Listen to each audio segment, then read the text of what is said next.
আপনি কি এমন একটি সরকারি চাকরি খুঁজছেন যেখানে অষ্টম শ্রেণী পাস থেকে শুরু করে স্নাতক ডিগ্রিধারী পর্যন্ত সবাই আবেদন করতে পারবেন? তাহলে এই ভিডিওটি আপনার জন্য। 27 জুলাই 2025 তারিখে গণগ্রন্থাগার অধিদপ্তর একটি বিশাল নিয়োগ বিজ্ঞপ্তি প্রকাশ করেছে। মোট 17টি ভিন্ন ভিন্ন পদে 126 জন লোক নিয়োগ দেওয়া হবে। বেতন শুরু 8,250 টাকা থেকে এবং সর্বোচ্চ 26,590 টাকা পর্যন্ত। আবেদন শুরু 4 আগস্ট সকাল 10টা থেকে আর চলবে 2রা সেপ্টেম্বর 2025 বিকাল 5টা পর্যন্ত। আবেদন করতে হবে শুধুমাত্র অনলাইনে। ভিডিওটা একদম শেষ পর্যন্ত দেখুন, কারণ মাঝখানে থাকছে পদভিত্তিক যোগ্যতা, বয়সসীমা ও আবেদন করার নিয়ম। আর একদম শেষে বলবো এমন কিছু গুরুত্বপূর্ণ টিপস যেগুলো না জানলে আপনার আবেদন বাতিল হয়ে যেতে পারে। এখানে দেখতে পাচ্ছেন গণগ্রন্থাগার অধিদপ্তরে নিম্নোক্ত পদসমূহে সরাসরি নিয়োগের জন্য পদের পাশে বর্ণিত শর্তে প্রকৃত বাংলাদেশি নাগরিকদের নিকট হতে অনলাইনে dpl.teletalk.com.bd ওয়েবসাইটে আবেদনপত্র আহ্বান করা যাচ্ছে। অনলাইন আবেদন ব্যতীত কোনো আবেদন গ্রহণ করা হবে না। এখানে দেখতে পাচ্ছেন পদের নাম, পদের সংখ্যা, প্রয়োজনীয় যোগ্যতা। এখানে কম্পিউটার অপারেটর নেবে 9 জন, বেতন 11,000 থেকে শুরু করে 26,590 টাকা। কোনো স্বীকৃত বিশ্ববিদ্যালয় বা প্রতিষ্ঠান হইতে স্নাতক ডিগ্রি থাকতে হবে। বিজ্ঞান বিভাগের প্রার্থীদের অগ্রাধিকার দেওয়া হবে। 2 বছরের অভিজ্ঞতা সম্পন্ন বিভাগীয় ডাটা এন্ট্রি কন্ট্রোল অপারেটরদের ক্ষেত্রে শিক্ষাগত যোগ্যতা শিথিলযোগ্য। নিয়োগকারী কর্তৃপক্ষ কর্তৃক অ্যাপটিটিউড টেস্টে উত্তীর্ণ হতে হবে। এরপর টেকনিক্যাল সহকারী নেবে 1 জন। কোনো স্বীকৃত বিশ্ববিদ্যালয় বা প্রতিষ্ঠান হইতে ন্যূনতম স্নাতক বা সমমানের ডিগ্রি, গ্রন্থাগার ও তথ্যবিজ্ঞান বিষয়ে ডিপ্লোমা থাকতে হবে। কোনো সরকারি বা আধা সরকারি প্রতিষ্ঠানে সংশ্লিষ্ট বিষয়ে 2 বছরের কাজের অভিজ্ঞতা থাকতে হবে। এরপর নেবে ষাট লিপিকার কাম কম্পিউটার অপারেটর 1 জন। কোনো স্বীকৃত বিশ্ববিদ্যালয় বা প্রতিষ্ঠান হতে ন্যূনতম 2য় শ্রেণীর স্নাতক বা সমমানের ডিগ্রি থাকতে হবে। ষাট লিপিতে প্রতি মিনিটে বাংলায় 50 ও ইংরেজিতে 80 শব্দের গতি সম্পন্ন হতে হবে। টাইপিং বাংলায় 25 ও ইংরেজিতে 30 শব্দের গতি সম্পন্ন হতে হবে। কম্পিউটার অপারেটিং ও অ্যাপটিটিউড পরীক্ষায় উত্তীর্ণ হতে হবে। এরপর নেবে পাঠক কক্ষ সহকারী 2 জন। কোনো শিক্ষিত বিশ্ববিদ্যালয় বা প্রতিষ্ঠান হতে স্নাতক বা সমমানের ডিগ্রি এবং গ্রন্থাগার বিজ্ঞানের সার্টিফিকেট কোর্স পাশ হতে হবে। কোনো সরকারি বা আধা সরকারি প্রতিষ্ঠানে এ কাজে বাস্তব অভিজ্ঞতা থাকতে হবে। এরপর রেফারেন্স অ্যাসিস্ট্যান্ট নেবে 3 জন। কোনো স্বীকৃত বিশ্ববিদ্যালয় বা প্রতিষ্ঠান হইতে স্নাতক বা সমমানের ডিগ্রি এবং গ্রন্থাগার বিজ্ঞানের সার্টিফিকেট কোর্স পাশ হতে হবে। এরপর কোনো সরকারি বা আধা সরকারি প্রতিষ্ঠানে এ কাজের বাস্তব অভিজ্ঞতা থাকতে হবে। এরপর নেবে হিসাব রক্ষক 6 জন। কোনো স্বীকৃত বিশ্ববিদ্যালয় বা প্রতিষ্ঠান হইতে ন্যূনতম বাণিজ্য বিভাগে স্নাতক বা সমমানের ডিগ্রিসহ সহকারী বা স্বায়ত্তশাসিত প্রতিষ্ঠানে হিসাব রক্ষণ কাজে বাস্তব অভিজ্ঞতা থাকতে হবে। এরপর লাইব্রেরি অ্যাসিস্ট্যান্ট নেবে 23 জন। কোনো স্বীকৃত বিশ্ববিদ্যালয় বা প্রতিষ্ঠান হইতে স্নাতক বা সমমানের ডিগ্রিসহ গ্রন্থাগার বিজ্ঞানের সার্টিফিকেট কোর্স সম্পন্ন হতে হবে। এরপর নেবে লাইব্রেরি সহকারী 3 জন। কোনো স্বীকৃত বিশ্ববিদ্যালয় বা প্রতিষ্ঠান হইতে স্নাতক বা সমমানের ডিগ্রিসহ গ্রন্থাগার বিজ্ঞানের সার্টিফিকেট কোর্স সম্পন্ন হতে হবে।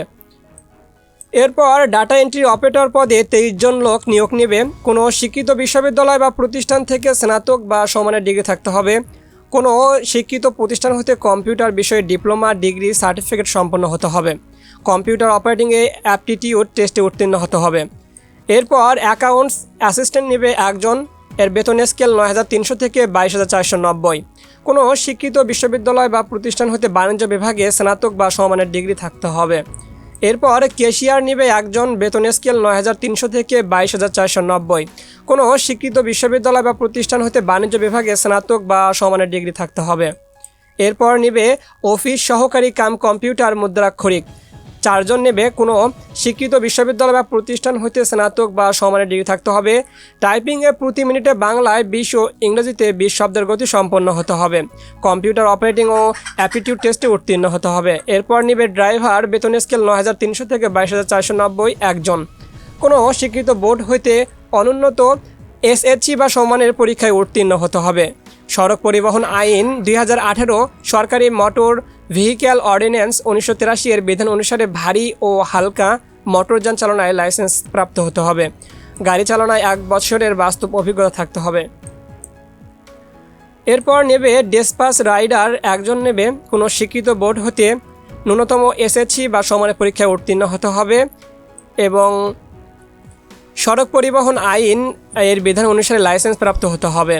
এরপর নেবে অফিস সহায়ক 6 জন, বেতন স্কেল 8,250 থেকে 20,100 টাকা।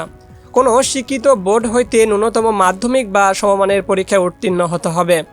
এরপর নেবে অফিস সহায়ক কাম নিরাপত্তা প্রহরী, এর বেতন হচ্ছে 8,250 থেকে 20,010 টাকা। নেবে 8 জন, কোনো স্বীকৃত বোর্ড হইতে ন্যূনতম মাধ্যমিক বা সমমানের পরীক্ষায় উত্তীর্ণ হতে হবে। এরপর দেখতে পাচ্ছেন এই গণগ্রন্থাগার অধিদপ্তরে একটা পুনর্নিয়োগ বিজ্ঞপ্তি দেওয়া হয়েছে। এখানে দেখা যাচ্ছে বুক শর্টার নেবে 33 জন, বেতন স্কেল 8,500 থেকে 20,577। কোনো স্বীকৃত বোর্ড হইতে ন্যূনতম মাধ্যমিক বা সমমানের পরীক্ষায় উত্তীর্ণ হতে হবে।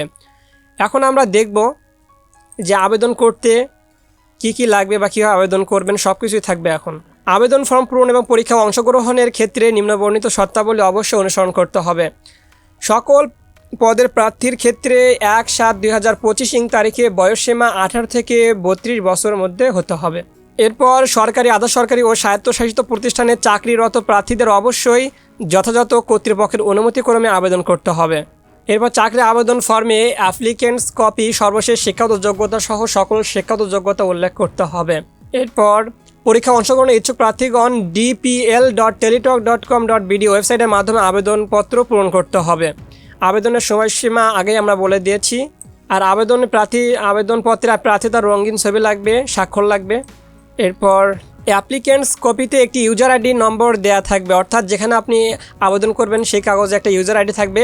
সেই ইউজার আইডি নম্বর ব্যবহার করে প্রার্থী নিম্নোক্ত পদ্ধতিতে যে কোনো টেলিটক প্রিপেইড মোবাইল নম্বরের মাধ্যমে 2টি এসএমএস করে 1 থেকে 13 নং ক্রমিকের পদের জন্য পরীক্ষার ফি বাবদ 100 টাকা ও টেলিটক এর সার্ভিস চার্জ বাবদ ভ্যাট সহ অফেরতযোগ্য 12 টাকা সহ মোট 112 টাকা এবং 14 থেকে 16 নং ক্রমিকের জন্য 50 টাকা ও টেলিটক এর সার্ভিস চার্জ বাবদ 6 টাকা সহ সর্বমোট 56 টাকা অনধিক 72 ঘন্টার মধ্যে জমা দিতে হবে।